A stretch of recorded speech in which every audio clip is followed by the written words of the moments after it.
Imagínate de pie alrededor de una fogata. Estamos en el año 50.000 antes de nuestra era. El sol acaba de desaparecer en el horizonte. No hay Netflix, ni teléfono, ni angustia existencial relacionada con tu correo electrónico. Solo están tú, las llamas y el denso humo asfixiante que viene a envolverte el rostro. Y en algún momento, en algún lugar, uno de tus antepasados miró ese humo y pensó: espera, ¿y si hago esto intencionadamente? Esta es la historia de cómo los humanos descubrieron el acto de fumar. No los cigarrillos, no los puros, no ese compañero frente a la entrada de la oficina con el que siempre terminas charlando demasiado tiempo. Aquí estamos hablando de la primera vez que un ser humano inhaló deliberadamente algo que estaba ardiendo. Y por qué esto podría ser uno de los hábitos más antiguos que nuestra especie haya tenido jamás. Porque aquí está lo que nadie te dice. La historia del tabaquismo no comienza con el tabaco. No comienza con las rutas comerciales coloniales, ni con las ceremonias indígenas americanas, ni siquiera con la agricultura. La necesidad de inhalar humo podría estar tan profundamente arraigada en nosotros que precede por completo a toda civilización. Y las pruebas que apuntan en esa dirección son francamente asombrosas. Empecemos por el fuego, porque antes de poder fumar cualquier cosa, se necesita fuego. Y el fuego forma parte de la historia humana desde hace muchísimo tiempo. Las pruebas más antiguas confirmadas de un uso controlado del fuego por parte de nuestros antepasados se remontan a aproximadamente 1.000.000 de años, en un sitio llamado la Cueva de Wonderwerk en Sudáfrica. Los arqueólogos allí han descubierto cenizas vegetales quemadas y huesos carbonizados, no provenientes de un incendio forestal, sino de un hogar mantenido y contenido, utilizado deliberadamente dentro de una cueva. Hace 1.000.000 de años, ni siquiera éramos todavía Homo sapiens. Era el Homo erectus, nuestro primo más antiguo, con un cerebro más pequeño, arcos superciliares más prominentes y absolutamente nada dispuesto a recibir lecciones sobre nada. Se sentaba alrededor del fuego tal como lo hacemos nosotros. Cocinaba, se calentaba, se reunía con los suyos en la oscuridad y respiraba humo. Durante cientos de miles de años, cada día, todos los seres humanos y todos los antepasados prehumanos que se sentaban junto al fuego inhalaban humo. Era inevitable. Era permanente. En cierto modo, fue el primer gran desastre relacionado con la calidad del aire y nadie tenía una aplicación para monitorizarlo. Pero aquí es donde la cosa se pone interesante. Parte de ese humo no era simplemente humo de leña. Cuando se quema materia orgánica, no solo se produce dióxido de carbono y vapor de agua. Se obtiene un cóctel de compuestos que varía según lo que se queme. Algunas plantas, al consumirse, liberan sustancias psicoactivas, alcaloides, terpenos, compuestos que interactúan con el sistema nervioso humano de una manera que, digamos, se nota bastante fácilmente. En otras palabras, algunos de nuestros antepasados se encontraban completamente por accidente en un estado alterado alrededor de la fogata, sin la menor idea de por qué se sentían tan bien. No se trata de una teoría marginal. Desde hace décadas, los investigadores proponen que los primeros humanos que vivían en entornos boscosos habrían estado expuestos regularmente al humo de plantas psicoactivas como el cannabis, especies de nicotiana y diversos enteógenos que crecían de forma natural en África, Europa y Asia. Resulta que el cerebro humano posee receptores que responden a los cannabinoides. Estos receptores no evolucionaron a causa del cannabis. Forman parte de nuestro sistema endocannabinoide, que regula todo, desde el estado de ánimo hasta la memoria y el apetito. Pero el simple hecho de que existan significa que, cuando un humano inhaló por primera vez el humo de una planta de cannabis en llamas, su cerebro no se desorientó. Su cerebro reaccionó como si dijera: «Ah, por fin estás aquí, te estaba esperando». Y ese momento, ese primer contacto accidental con un humo psicoactivo alrededor de una fogata prehistórica, bien podría ser el verdadero origen del consumo de tabaco.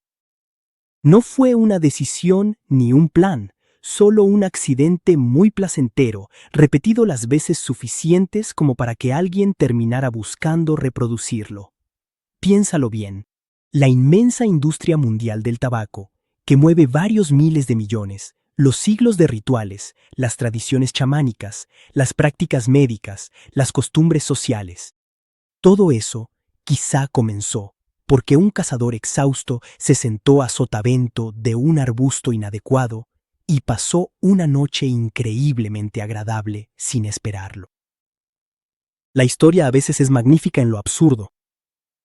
Ahora bien, hay que ser cautelosos con las cronologías, porque afirmar que los antiguos humanos fumaban cosas y afirmar que cultivaban intencionadamente plantas para fumarlas son dos cosas muy diferentes. Veamos lo que realmente nos dice la arqueología. Las pruebas directas más antiguas de un consumo intencionado de cannabis, semillas quemadas encontradas en un contexto que sugiere inhalación, provienen de un sitio funerario en las montañas del Pamir, en Asia Central, fechado alrededor del 500 antes de nuestra era. Los excavadores encontraron allí braseros de madera que contenían piedras extremadamente calentadas, así como restos de plantas de cannabis con un contenido de THC particularmente alto. No se trataba de cannabis silvestre utilizado para hacer cuerdas o recolectar semillas. Era de buena calidad y había sido colocada directamente en un contexto funerario ritual en el 500 antes de nuestra era, es decir, hace unos 2500 años. Pero aquí está la pregunta que debería rondarles la cabeza. ¿La ausencia de pruebas físicas más antiguas significa que esto no ocurrió antes? ¿O simplemente que aún no hemos encontrado los rastros? Porque la materia orgánica, las semillas, las hojas, las fibras vegetales rara vez sobreviven milenios en el suelo. Encontramos herramientas de piedra de 3 millones de años porque la piedra es prácticamente indestructible. Pero una pipa de madera llena de hierbas secas desaparece en unos pocos siglos en condiciones normales de enterramiento. Una bolsa de cuero llena de cannabis se descompone en la tierra mucho antes de que un arqueólogo llegue con su paleta. Así que la ausencia de pruebas, en este caso concreto, no es en absoluto una prueba de ausencia. También está el problema de Heródoto. Heródoto, el historiador griego antiguo que escribía en el siglo V antes de nuestra era, describía con un lujo de detalles notables a los escitas, un pueblo nómada de las estepas euroasiáticas que practicaba lo que él llamaba un baño de vapor. Montaban pequeñas tiendas cerradas, calentaban piedras hasta que se ponían al rojo vivo, echaban semillas de cáñamo sobre esas piedras, luego se sentaban dentro de la tienda a inhalar el humo y, como escribía Heródoto, gritaban de placer. Durante siglos, los historiadores supusieron que exageraba o que había malinterpretado lo que había observado. Luego, los arqueólogos comenzaron a excavar túmulos escitas y encontraron, como podrán imaginar, braseros de bronce, piedras calentadas y residuos de cáñamo. Exactamente lo que había descrito Heródoto. El hombre simplemente relataba lo que había visto. No estaba inventando nada, incluso minimizaba la realidad, por así decirlo. Hablemos del tabaco, ya que es la planta que la mayoría de la gente asocia espontáneamente con el hecho de fumar. El tabaco es una planta del género Nicotiana, originaria de las Américas. Este es un hecho de suma importancia, porque significa que el tabaco era totalmente desconocido para las civilizaciones del Viejo Mundo, Europa, África, Asia, hasta el contacto con las Américas a finales del siglo XV. Cuando los exploradores europeos arribaron por primera vez al Caribe, en 1492, se percataron de que los pueblos indígenas hacían una actividad bastante extraña. El propio Cristóbal Colón escribió en su diario que había visto a hombres y mujeres caminando con pequeñas varitas luminosas, inhalando el humo de las hojas secas quemadas y exhalándolo por la nariz y la boca. Su tripulación estaba desconcertada. Este equipo también lo probó en tan solo unas semanas, porque obviamente. Pero el uso del tabaco en Estados Unidos es mucho, mucho más antiguo que 1492. En el sureste de Estados Unidos se han encontrado evidencias arqueológicas de tabaco en forma de residuos químicos en pipas antiguas, que datan de al menos 3.500 años atrás. Algunos investigadores piensan que esto podría remontarse mucho más atrás, quizás a 10.000 años o más, relacionado con el desarrollo de la agricultura en la cuenca amazónica. Y esto es lo que hay que entender sobre el tabaco en la América antigua. No era recreativo, al menos no principalmente. Era sagrado. El tabaco se utilizaba en rituales de sanación para comunicarse con el mundo de los espíritus, para sellar acuerdos entre tribus. Soplar humo sobre alguien era un acto de bendición, de conexión, de respeto. Un chamán que fumaba no estaba simplemente tomando una pausa para fumar. Estaba abriendo un canal entre los vivos y lo divino. El humo mismo era considerado como un portador viviente, un mensajero que viajaba entre los mundos, llevando las oraciones hacia arriba y trayendo las visiones hacia abajo. Esta manera de concebir las cosas es fundamental. Explica por qué el uso del tabaco era tan disciplinado, tan ritualizado, tan regulado en muchas culturas indígenas durante milenios. Cuando algo es sagrado, se trata con reverencia. No se encadena cigarrillo tras cigarrillo mientras se mira la televisión. La idea del tabaco como un hábito cotidiano y banal, algo que se hace durante la pausa del almuerzo o esperando el autobús, es una invención casi enteramente europea y además bastante reciente. Volvamos ahora aún más atrás en el tiempo, porque existe una parte de esta historia que la mayoría de la gente nunca ha escuchado y que quizás constituye la prueba más antigua de consumo intencional de tabaco jamás registrada en los archivos arqueológicos. En 2019, unos investigadores hicieron un descubrimiento notable en un sitio del desierto del Gran Lago Salado en Utah. Encontraron un hogar, un fuego utilizado para cocinar y calentarse, de aproximadamente 12.000 años de antigüedad, que contenía semillas de Nicotiana atenuata, una especie de tabaco silvestre originaria de América del Norte. Estas semillas no habían llegado allí por casualidad, transportadas por el viento. Estaban concentradas, presentes de una manera que sugería un depósito deliberado. El sitio es varios milenios anterior a cualquier artefacto de tipo cerámica o pipa conocido en la región.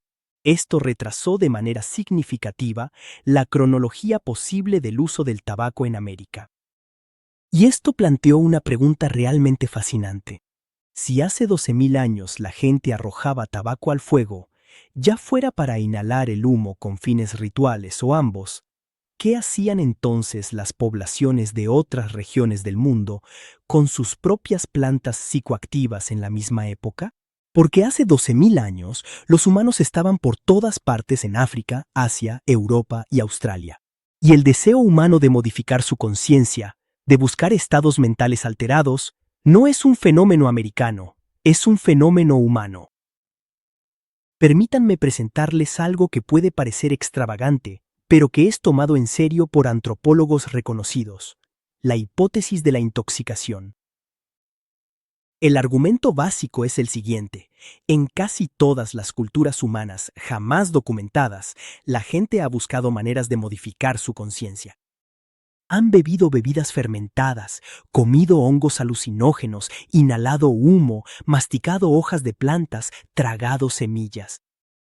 Este comportamiento es tan universal, tan persistente y tan independiente de una cultura a otra que algunos investigadores consideran que no es fruto del azar. Ronald Siegel, psicofarmacólogo en la UCLA, propuso en los años 1980 que la búsqueda de la embriaguez es un cuarto instinto fundamental junto con el hambre, la sed y el sexo, biológicamente arraigado en el comportamiento animal y no solo humano. Los elefantes buscan deliberadamente frutos de marula fermentados. Se ha observado a renos en Siberia comiendo hongos Amanita muscaria y luego bebiendo la orina de otros renos que han consumido estos hongos porque los compuestos psicoactivos pasan a través del organismo sin ser destruidos. ¿Renos practicando el reciclaje de drogas en Siberia? Francamente, Chap, el punto esencial es que, si este impulso de modificar la conciencia es tan profundo y tan antiguo, es completamente razonable suponer que los primeros humanos, mucho antes de domesticar cualquier planta, mucho antes de tener cerámica o pipas, o cualquiera de las herramientas que normalmente asociamos con fumar, se exponían deliberadamente al humo de plantas psicoactivas porque habían aprendido por experiencia que eso transformaba algo en su mente. Quizás quemaban intencionadamente estas plantas durante rituales. Quizás elegían lugares para acampar cerca de ciertas plantas precisamente por esa razón. Quizás habían aprendido qué humo te hacía bien y cuál te daba la sensación de estar muriendo.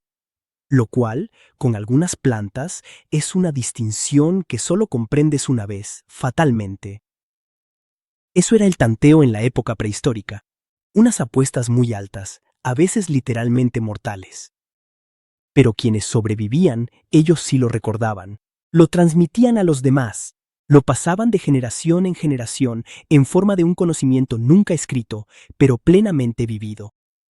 Así funcionaba la mayor parte del conocimiento humano durante la mayor parte de la historia. Ni biblioteca ni escuela, sino una experiencia vivida, transmitida oralmente alrededor de una hoguera en la oscuridad.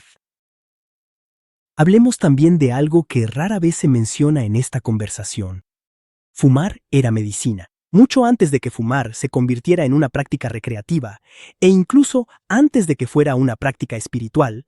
Es posible que primero haya sido una práctica médica. El papiro de Ebers, uno de los documentos médicos más antiguos conocidos en el mundo, fechado en el antiguo Egipto alrededor del 1550 antes de nuestra era, describe tratamientos que implican la inhalación de humo producido por hierbas calentadas, especialmente para afecciones de la garganta y los pulmones.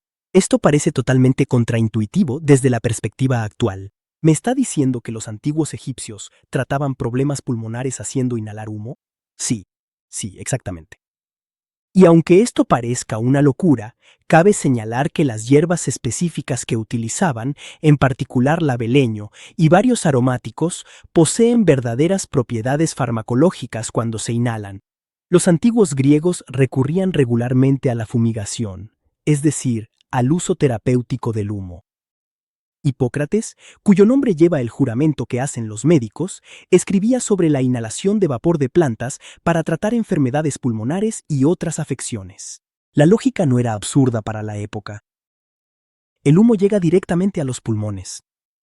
Por lo tanto, si la planta tiene propiedades medicinales, administrarla por inhalación tiene cierta coherencia. Los pulmones como vía de administración, la medicina por inhalación.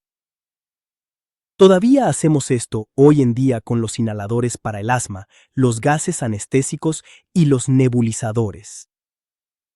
El método de administración ha sobrevivido. La parte en la que se quema algo, afortunadamente, ha desaparecido en gran medida.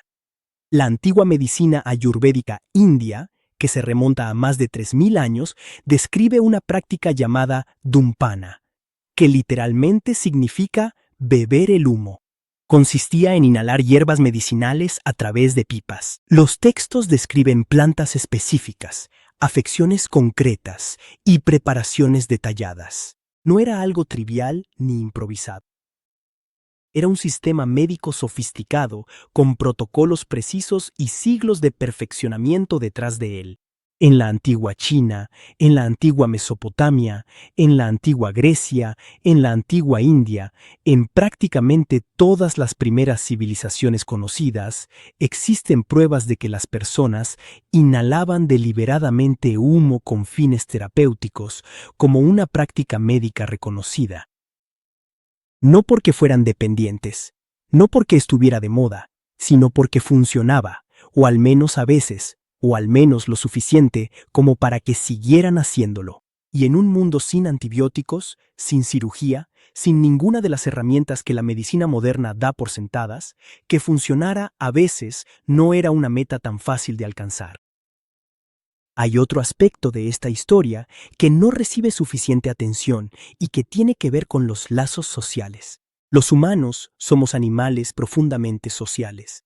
Evolucionamos en grupo, y la cohesión del grupo, la capacidad de un grupo para mantenerse unido, confiar los unos en los otros y actuar de manera coordinada, era literalmente una cuestión de vida o muerte durante la mayor parte de nuestra evolución.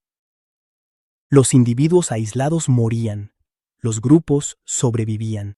Todo lo que fortalecía los lazos sociales tenía un verdadero valor de supervivencia, y los rituales compartidos, incluida la consumición colectiva de sustancias psicoactivas, son herramientas extraordinariamente poderosas de cohesión social.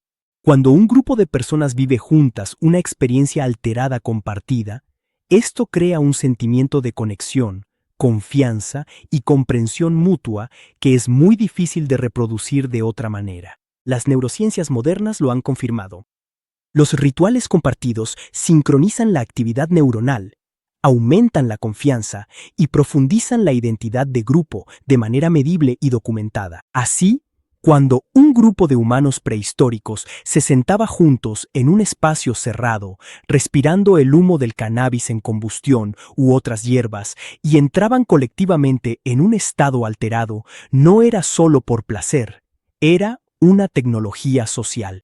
Así es como se construía el tipo de confianza profunda y cohesión grupal que les permitía adentrarse juntos en situaciones peligrosas y regresar con vida. El círculo de humo ritual no era simplemente una fiesta, era una infraestructura. Aquí es donde llegamos a la parte incómoda de la historia. La transición del humo sagrado al hábito banal es, históricamente, un desastre absoluto. Cuando el tabaco llegó a Europa en el siglo XVI, se propagó con una rapidez que debería recordarte a algo. En unas pocas décadas, fumar pasó de ser una curiosidad exótica a una obsesión continental. En los años 1600, el tabaco se comercializaba a escala mundial. En los años 1700, el tabaco rapé, inhalado en polvo por la nariz, estaba de moda en toda la aristocracia europea. En los años 1800, los cigarros estaban por todas partes. A principios del siglo XX, se inventó el cigarrillo producido industrialmente, lo que hizo que el consumo de tabaco fuera más barato, más práctico y más adictivo que cualquier cosa que hubiera existido antes.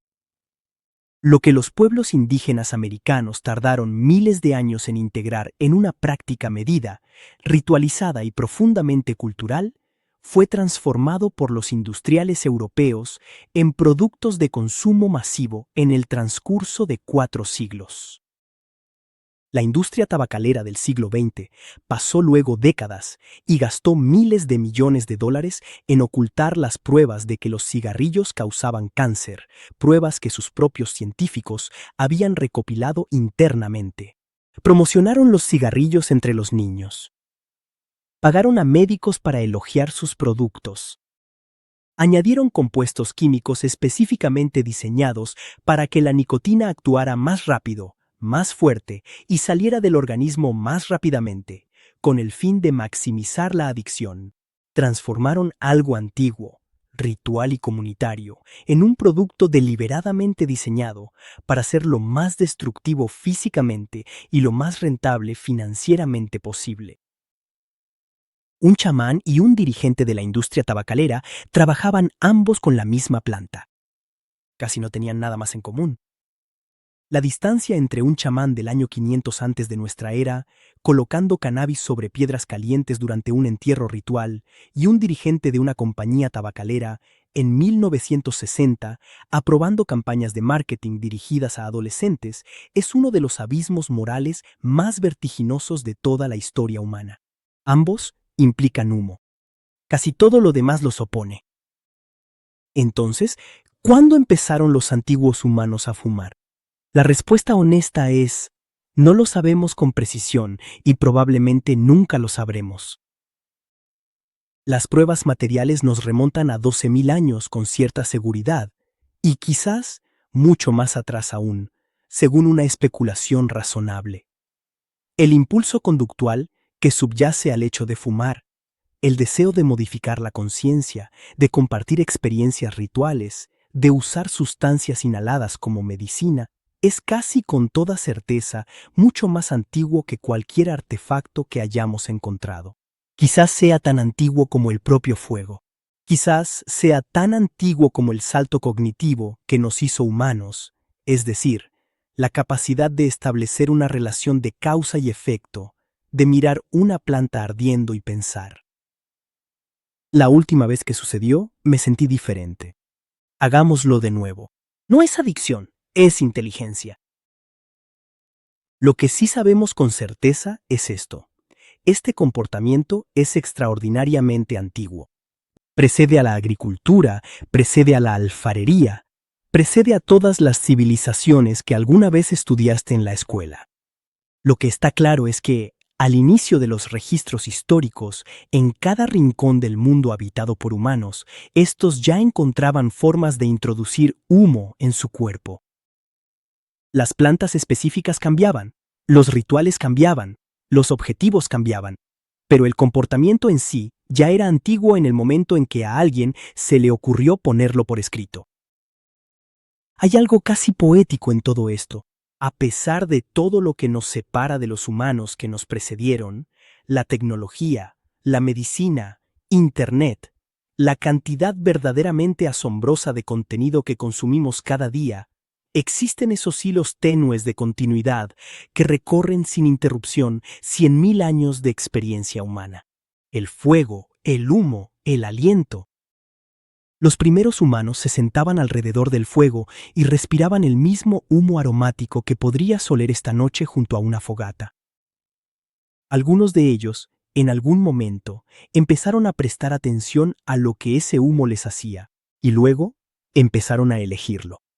Y después transmitieron esa elección a sus hijos y a los hijos de sus hijos y finalmente al lugar que gritaba de placer en su tienda. Y al médico egipcio que recetaba el juquiam, y al chamán maya que leía visiones en el humo que ascendía, y al pueblo taíno, en una playa del Caribe, observando a europeos desorientados probar el tabaco por primera vez y toser hasta las lágrimas. En todos los casos, la próxima vez que enciendas un interruptor, que te sientes alrededor de una fogata en verano o que percibas el olor de la madera quemándose en una noche fría, estarás participando en algo mucho más antiguo de lo que imaginas. Estás haciendo lo que los humanos siempre han hecho. Estás respirando.